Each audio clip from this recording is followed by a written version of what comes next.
استوا مستوا ہونا سلف سے کس طرح ثابت ہے؟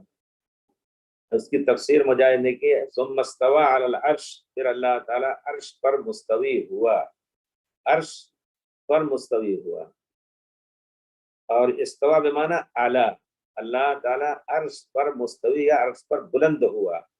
یہ معنی ایک دم واضح ہے. جیسے آپ کو کوئی کہے استوا علی الکرسی، استوا علی السریر، تو یہ معنی بالکل واضح ہے. اسی وجہ سے جب امام مالک سے پوچھا گیا کہ کیف استوا، کیسے اللہ تعالیٰ مستوی ہوا، تو کہتے ہیں الاستواء معلوم، کسی چیز پر بیٹھنا یا اس پر جم جانا، جا کر کے جیسے کہتے ہیں براجمان ہو جانا، یہ واضح ہے ایک دم بالکل.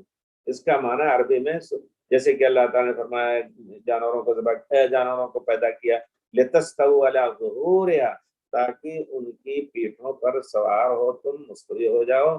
وتقولوا سبحان الذی سخر ھذا، اور دعا کرو کہ اللہ بہت ہی بے نیاز ہے، اللہ بہت پاک ہے سے کہ ہمارے لیے اس کو مسخر کیا ہے. تو الاستواء معلوم والکیف مجہول، کیسے بیٹھا ہے، کس شکل میں بیٹھا، کوئی کہے کہ پیر لٹکا کر کے، پالتی مار کر کے، یا اور کسی شکل میں.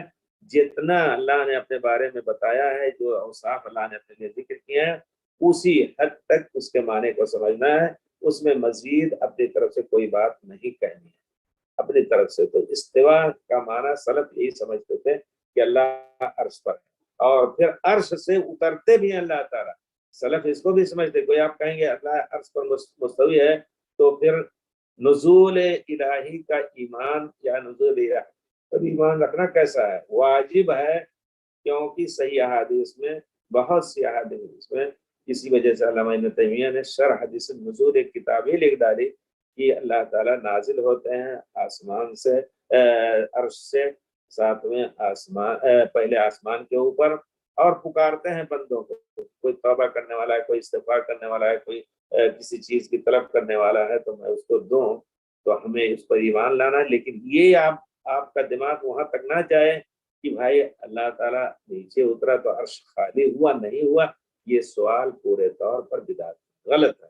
ہمیں یقین ہے کہ اللہ تعالیٰ اترے گا کیسے، وہ جیسا کہ اس کی شان ہے، جیسے اس کی ذات کی حقیقت ہم نہیں جانتے ہیں، اسی طرح اس کے اترنے کی پوری طور پر حقیقت کیا ہے، کیا شکل ہے، کیا حیت ہے، اس پر اس کے بارے میں تو لگانا غلط ہے. لیکن اصل نزول پر ایمان، اصل استوا پر ایمان ضروری ہے. تو آپ کہتے ہیں کہ سلف کا استوا پر ایمان یا سلف استوا مستوا ہونا سلف سے کس طرح ثابت ہے؟ تو اسی طرح ثابت ہے کہ وہ پورے طور پر اس کے معنی پر ایمان لاتے تھے. اور جو لوگ کہتے ہیں کہ اللہ رب العزت ہر جگہ، یقیناً ہمارے دیوبندی بھائی بڑی بڑی گمراہی میں ہیں. اور ہمارے دیوبندی علماء جو ہیں وہی اکثر علماء کے، اگر اکثر عوام کے قائدین ہیں، تو میں ان کو یہ کہنا چاہوں گا کہ اللہ کے واسطے آپ لوگ صحیح عقیدہ سیکھنے کی کوشش کریں، ورنہ واللہ ہر ایک کے گناہ کے برابر آپ کو گناہ ملے گا.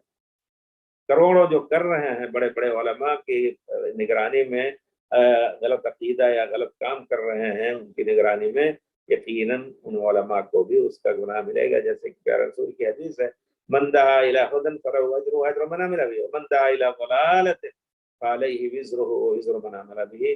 تو ہم ان کو علماء کو مخاطب کر کے کہیں گے کہ اللہ کے واسطے اب بہت ہو چکا، اور مسجدیں گرائی جا رہے ہیں، یہاں پہ لوگ بھی نہیں بول رہے ہیں، قتل کیے جا رہے ہیں سلفیت کے نام سے.